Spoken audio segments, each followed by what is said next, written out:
Hello, everyone, and welcome to the Joy Corner. I'm Carol DeChaine, your intuitive spiritual guide for practical matters.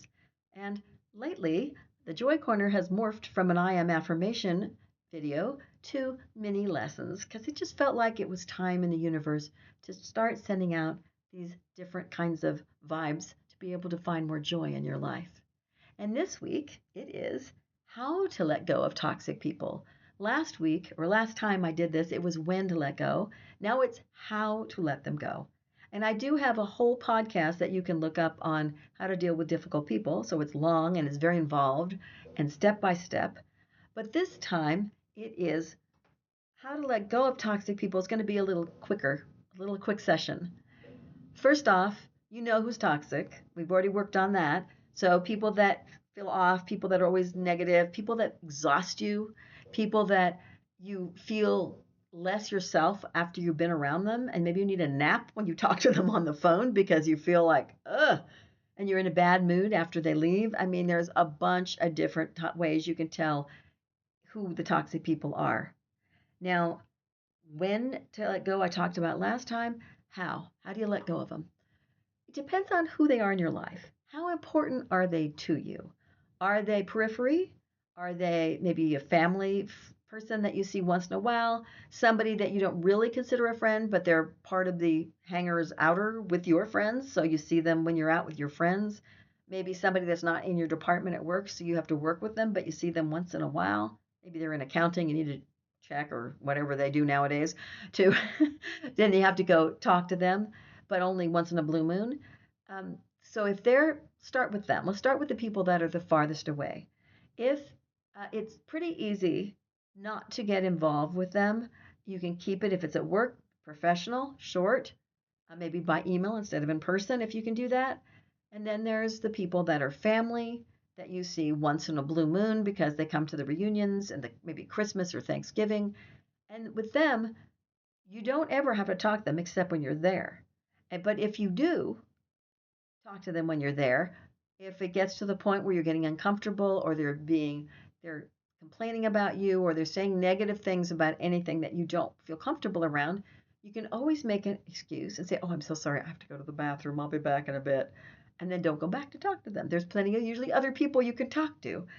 You can, make that excuse that you have to go help in the kitchen that you promised you would, or oh, there's somebody that's just walking in the door and I need to tell them something before I forget, or whatever you want to say. You don't need to keep talking to them for an hour at a time, even if they keep trying to latch onto you. And I know sometimes people come back and they try again, but there's other people you can pull into the conversation. Oh, have you heard this about Aunt Ruth? And so therefore the three of you are talking, and then you can gradually wander off. Like, poor thing, you let somebody else be there. But and then if they're a friend that are hangers out on her, like somebody else's friend that's part of that's that's there when you go out with a group of friends, you don't have to sit next to them. You don't have to get one-on-one conversation with them very much, except just lightly. And for whatever reason you feel they're toxic. Now, those are easier. If you have someone who's a little closer, who is not just a friend of a friend, but is a sort of a friend, but is not your close friends. If they're people you work with, but they're not people you work with all the time, meaning they're not your boss, but you're with them, there are a number of things you can do. Sometimes you can't get them out of your life, and we'll talk about those in a minute. But the ones that are there, they're closer, they call you, they connect with you a little more often. Don't feel you need to text immediately. People text immediately most of the time, or they don't at all. Find what they say, read it if you want to. If they're always complaining and you don't want to read it, read the first couple of lines and don't read the rest. Don't pick up the phone if there's someone that, you don't feel that close to. If you just keep distancing yourself from them little by little, and maybe if they call four times, you return the fourth call, or you pick up on the fourth time. Say, "Oh, sorry, I've been so busy. I totally forgot to call you back," or something. Or don't even make an excuse. Just say, "Oh, there you are. Oh, hi. How's it going?" But don't answer the phone every time. Don't call them back every time. Don't text immediately. Let yourself be a little farther away from them. They'll feel it. They'll feel you pulling away at some point, and some people will try and drag you back. I have friends I'm close to that they They are hermits. They like to, when they're having issues, I'm not in their life all the time because maybe I've moved away or they've moved away. And so I won't let them go. I will go back and say, where are you and why are we not talking? And come back to me. And I've told them, if you don't tell me flat out that you don't want me in your life, you will be in my life because I love you and you are a good friend of mine. And nobody's ever done that, but sometimes people pull away for whatever reason. And you give them the gift for a while if they need the time. But I also knew someone was going through a divorce, and it was like, no, I'm coming after you. You may need to be alone, but I'm not there. So I'm going to call you at least weekly to make sure you're okay. Or, if you need to talk, talk. I'm here. And that it's good to have people know you're here for them. But as you pull away from people that are toxic, keep at it. Don't give up. Don't, if they start getting in your face or come to your house, or you don't necessarily want to hide from them, but you don't need to let them in, because if they're people that won't leave, you say, oh, I was just leaving. I'm so sorry. This is bad timing. You may need to go to the grocery store or something. But, you know, it's something that you can pull away easier from people who are minimally in your life, but they're in there enough that they annoy the hell out of you, or they bother you in some way. So if the toxic people are closer, not a spouse or a boss, but if they're closer to you, like somebody you work with, it can be tough to let them go physically. But there are certain people, like I said, like sisters, brothers, they fall into this category. Maybe in-laws, maybe. You can find a way to not answer their phones as much, not respond when they need you as much. Don't give them money. Don't let them, don't do things for them as often. Learn to say no if you are not a no person. When they say, "Oh, I need, $500 because I'm low on my rent," just say, "Oh, I can't afford that this month." And if they say it's family, it's family. You need to give it. It's like, I don't have it. I don't have anyway. You can, you get a loan. You do this, because if you're always doing that, they will always look at you as an ATM. So figure out. This is like kind of the layer of brothers, sisters, coworkers, things like that, who are in your face, toxic, asking for things of you don't want to give them. You can say no once in a while if you doesn't impact your job. You may, if you say no the first couple times, they may be shocked and not know what to do if you're always a yes person. If you can't do an errand for them, you can't take them to the doctor because you just don't want to. Uh, there's ways around that. So look at what you normally do and how you feed into them to allow them to be toxic. Because sometimes the way they're toxic is that you say yes all the time. You give them money, you give them your time, you give them your talent, you give them the drive to something. You pick their kids up all the time. You do way more than you're supposed to do, and that makes you feel unheard, unseen, and not appreciated. Figure out what you need to do for that.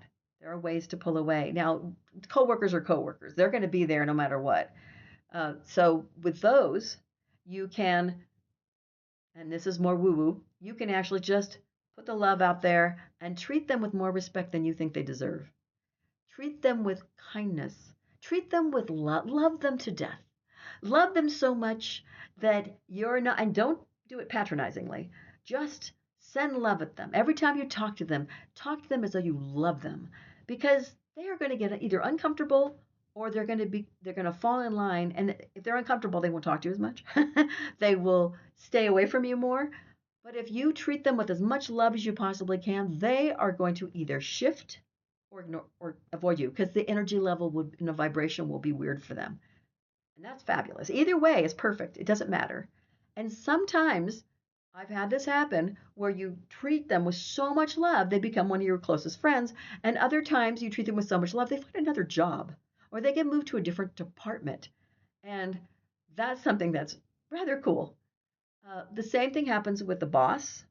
If you can treat them with, even if they're nasty, you just treat them not with fearful respect, but with just a really pleasant, not put on pleasant, and don't force yourself. Find love for that person, knowing that they're just in the wrong job. Maybe they're not a good boss. Maybe they're not somebody that can handle what they're doing. So treat them with kindness. and love. And there's somebody I know who she tried to do that. She was one of my spiritual counseling clients. And she says, I don't know if I can do that. And I said, I totally understand that. I've had somebody I had trouble with too. Said, give it a shot. She said, I gave it a shot. And another job opened up in another department immediately. And she was so excited. And she moved to it. And that boss was great. I also have heard of, and this isn't one of my clients, where she tried that because I think she was somebody in one of my classes and we were just talking. And she tried it and she said that her boss got another job and she had a new boss come in and they were great. So those are two different things that happened. Um, I found that I could leave my job and I ended up retiring early and then getting a part-time uh, job that was something I much preferred in my niche market, and I made as much money. It was really weird being a contractor. So look at those people.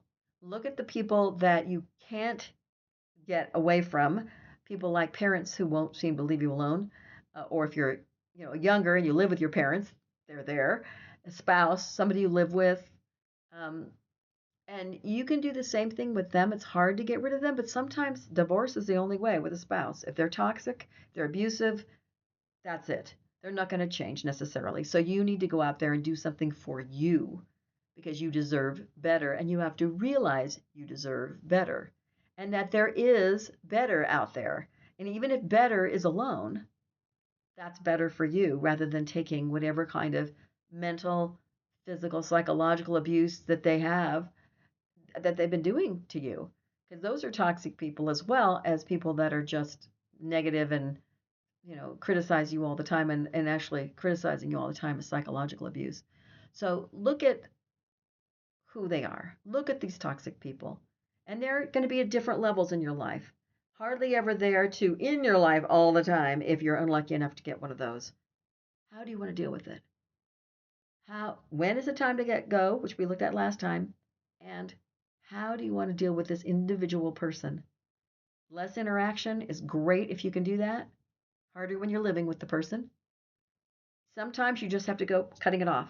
Divorcing your spouse or divorcing your family for that matter, never talking to your parent again, or at least not, putting the wall up. And I'm just saying it's not even a boundary, it's a wall at that point. Not going to see you until you shift. And you'll have to prove to me you've shifted because I can't deal with this anymore. Depends on how toxic they are to you, what they do. If they're abusive and maybe they're an alcoholic and every time they drink they get abusive, if they can prove to you they've stopped drinking and, you know, and you can connect again, if you're not living with them, it's easier to connect with someone at that point. But you have a lot of stuff around that and how you were treated. So you may need to go to a therapist to release some of that stuff. Even a life coach can help you release some of the stuff that's in your cells, tapping or with whatever they do. Just know that you deserve better. No matter what you may think, yourself, you deserve better. And I will hold that thought for you and that belief for you until you get it, because you do. Because every single person deserves to have joy in their lives, to be treated with respect, to be treated with love, or at least kindness. And if you're not getting that from certain people, you're allowing it to happen. Don't allow that anymore. Speak up or step away. Find what works best for you for each one that does that for you. Because you don't need that in your life. You don't need those kind of people that are toxic, that hurt you. And if you need to learn a lesson from them before you can let them go because you're not done yet, I said that about a boyfriend I had. My mother said, he's a really nice guy, but he doesn't treat you well. Why are you still dating him? And I said, I'm not quite done yet. There's something else I need to do. Some reason why I need to be with him a little bit longer. And I stayed with him until my mother passed, which was only another 6 months, because I needed him there for that. And then I saw how he wasn't there for me with that. And I realized, oh, I do deserve better. I get it. I deserve someone who cares. And that's why I needed to stay. So you may feel that you're not ready to let go yet, but really look into why.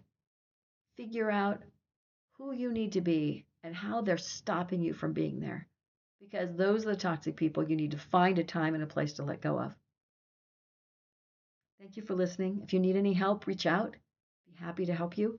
And if you need to hear more of this, I have a ton of videos out there on YouTube and other places. So by all means, subscribe if you want to hear more. And in the meantime, just know you are already enough to be that beautiful soul and that spirit that you want to be.